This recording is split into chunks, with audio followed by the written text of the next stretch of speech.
Assalamu alaikum. This is a lecture of history class 8 Baradari campus Gujarat. Student, today we will start our new topic chapter number 3 political awakening in British India यानी British India में सियासी बेदारी. Let's start reading. Number 1 heading is Indian National Congress. Mr. Alan Octavian Hume, a retired British civil servant, formed Indian National Congress. Mr.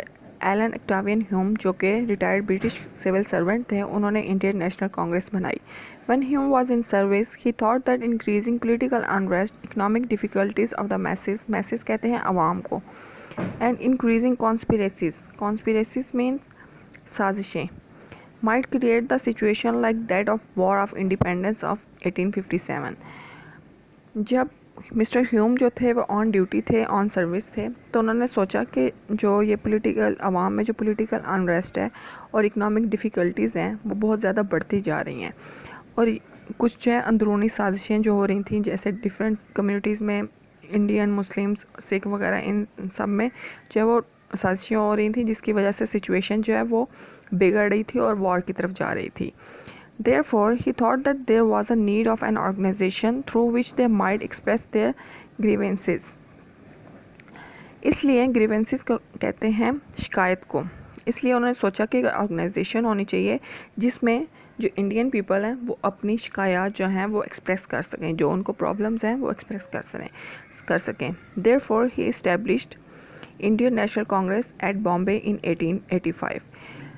इस वजह से उन्होंने जो है 1885 में बॉम्बे में इंडियन नेशनल कांग्रेस बनाई. It's first meeting was held on December 28, 1885. इसकी जो फर्स्ट मीटिंग थी वो 28 दिसंबर को हेल्ड हुई, यानी कि 28 दिसंबर को मुनक्किद हुई, इन विच 70 delegates participated in the meeting, out of which only 2 were Muslims. अब इस मीटिंग में जो है 70 डेलीगेट्स ने आए थे. डेलीगेट्स कहते हैं जो रिप्रेजेंटर्स होते हैं. 70 डेलीगेट्स ने पार्टिसिपेट किया था, जिसमें जस्ट 2 जो थे ना वो मुस्लिम्स थे. The Indian National Congress had determent कहते हैं तयन करने को, बनाने को. The Indian National Congress has determent it's objective which were. Indian National Congress ने अपने ऑब्जेक्टिव्स जो हैं वो तयन किए, बनाए, जो कि ये थे. Number 1 is to evolve a sense of nationhood among the Indians में जो है वो कौमियत का जज्बा पैदा करना जो है, उनको कौमियत के लिए तैयार करना. नंबर 1 जो उनका ऑब्जेक्टिव था. Number 2 to address the grievances of Indian people. जो इंडियन पीपल की जो शिकायत थी उनको एड्रेस करना, यानी उनको सुनना. Number 3 to reorganise the people in the field of culture, politics and morality. और जो कल्चर, पॉलिटिक्स एंड मोरालिटी में की फील्ड में जो लोग थे उनको रीऑर्गेनाइज करना. Number 4 is to work for the welfare of Indian people की वेलफेयर के लिए काम करना. ये 4 ऑब्जेक्टिव्स थे जो इंडियन नेशनल कांग्रेस ने बनाए थे. ठीक है. Next is Congress as a Hindu party. Congress claimed means दावा करना, that it was the sole representative, sole means वाहिद, representative of whole subcontinent. यानी कांग्रेस का दावा था कि वो जो है सब कॉन्टिनेंट को, पूरे सब कॉन्टिनेंट को रिप्रेजेंट करती है.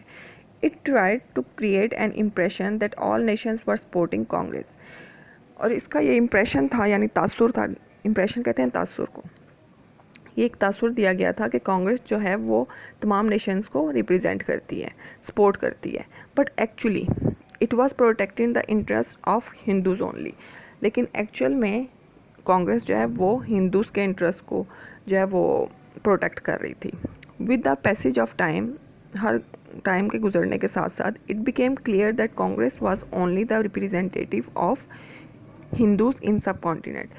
वक्त के साथ साथ ये चीज़ क्लियर होती गई कि जो कांग्रेस है वो सब कॉन्टिनेंट में जस्ट हिंदुओं को जो है ना वो रिप्रेजेंट करती है, उनको सपोर्ट करती है. When Hindus attempted to expel कहते हैं निकालने को. When Hindus attempted to expel Muslims from the subcontinent, Congress supported Hindus. जब हिंदुओं ने मुस्लिम्स को सब कॉन्टिनेंट से निकालने की कोशिश की तो कांग्रेस ने हिंदुओं को सपोर्ट किया. When बाल गंगाधर तलाक started movement against Muslim, Congress protected him. जब बाल गंगा जो है वो मूवमेंट स्टार्ट हुई थी तो कांग्रेस ने हिंदुओं को सपोर्ट किया। When anti Urdu movement was started Congress supported Hindi. जब उर्दू के ख़िलाफ़ कोई तहरीक चलाई गई थी तो उस वक़्त भी कांग्रेस ने हिंदी को सपोर्ट किया था, उर्दू को सपोर्ट नहीं किया था। When Bengal was divided on administrative grounds in 1905 Congress oppose the division, oppose कहते हैं मुखालफत करने को, the division as the division was interest of Muslims.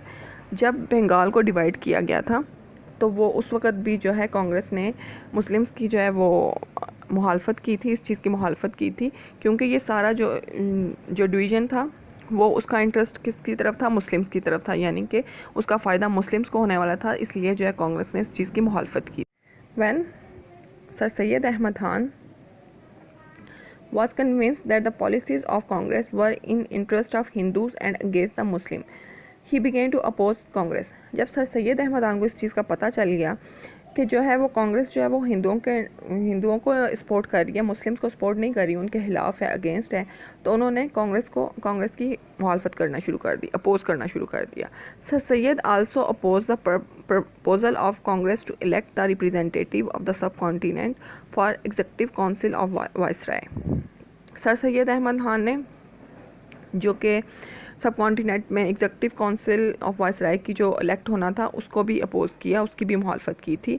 When under the act of 1892 half members of legislative councils were elected and were nominated, not a single Muslim got elected और nominated. जब 1892 के act में जो है members को elect किया गया और नॉमिनेट किया गया लेजिस्लेटिव काउंसिल की तरफ से, तो उसमें एक भी मुस्लिम जो था वो ना नॉमिनेट किया गया ना उसको इलेक्ट किया गया, ठीक है। Muslims also rejected proposal of Congress to recruit कहते हैं भर्ती को, people in civil service through the competitive examination, as the Hindus were the beneficiary from the proposal as they were educated and Muslim would be deprived कहते हैं महरूम होना from the civil services। When Muslims were granted the right of separate electorate in India Act of 1909, the Congress opposed it and considered it as conspiracy of British government to divide and rule। जब Muslims को separate electorate का जो है वो उसको choice दे दी गई कि वो अपने सेपरेट इलेक्शंस जो हैं वो कर सकते हैं, तो उस चीज़ की भी मुखालफत की कांग्रेस ने। When same right was granted to Sikhs under Indian Act of 1919, Hindu remained quiet. It simply meant that Congress was opposed to Muslims।